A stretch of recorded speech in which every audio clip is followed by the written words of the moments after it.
2-3 నెలలు బహిష్టు రాకపోతే ఈ మొత్తం అంతా కలిసి బహిష్టుస్రావం అవుతుందా? ఏం లేదు, అలా జరగదు. బహిష్టుస్రావం అంటే ఏనా కదా అంతే. ఒక 4 నెలలు 6 నెలలు రాకుండా ఆగిపోయినా సరే నెల వచ్చేవాడు ఎంత బహిష్టుస్రావం అంతే అవుతుంది. అంతకని ఎవరికైనా సరే ఎక్సెస్గా అవుతుందంటే అక్కడ వేరే కండిషన్ ఉంటుంది. ఎండోమెట్రియోసిస్ అలాంటి కండిషన్స్ ఉన్న చోట ఎక్సెసివ్ బ్లీడింగ్ అవుతుంది. మెనరేజియా అంటాం. ఆ పరిస్థితి వేరు, మెనరేజియా పరిస్థితి వేరు.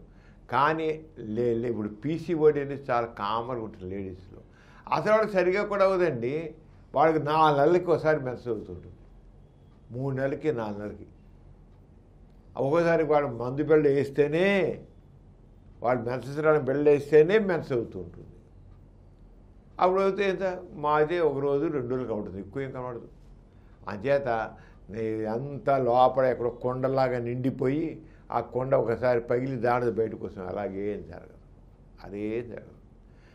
నెల బహిష్టు వచ్చినప్పుడు ఎంత అవుతుందో 3 నెలలకి 4 నెలలకి లేదా 5 నెలలకు 6 నెలలకు అయినప్పుడు కూడా అంతే అవుతుంది. ఒక తక్కువ కూడా అవ్వచ్చు. చెబుతాం కదా పీసీఓడి ఉంది, ఆ పీసీఓడి వాళ్ళకి సక్రమంగా రాదు. ఒకసారి 3 నెలలకి, ఒకసారి 4 నెలలకి అలా వస్తుంది.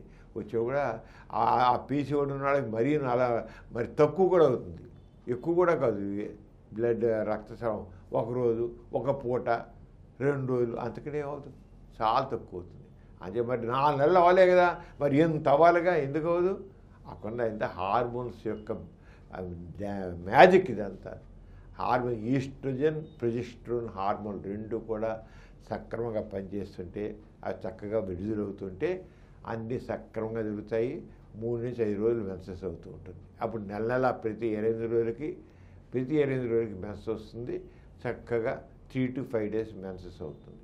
అంతే, అలాగే ఉంటుంది. అది న్యాచురల్. ఇరెగ్యులర్గా అయ్యే వాళ్ళకి మాత్రం చాలా తక్కువ అవుతుంది, ఎక్కువ కూడా అవుతుంది. పీసీఓడి వల్ల కారణం అలా హార్మోన్ ఎంత హార్మోన్స్ యొక్క డిస్టర్బెన్స్, అస్తవ్యస్తత వల్ల ఇలా ఇరెగ్యులర్ పీరియడ్స్ వస్తాయి. ఈ కార్యక్రమం మీకు ఎంతో నచ్చింది కదా. ఇటువంటి మరిన్ని వీడియోల కోసం అనతి కాలంలోనే 20 కోట్లకు పైగా వ్యూస్ సాధించిన సమరం ఛానల్ సమర్పించు సమరం మీకోసం ఛానల్కు సబ్స్క్రైబ్ చేయండి, లైక్ చేయండి, మీ ఫ్రెండ్స్కి షేర్ చేయండి. అలాగే ప్రక్కనున్న గంట సింబల్ని ప్రెస్ చేయడం మర్చిపోకండి.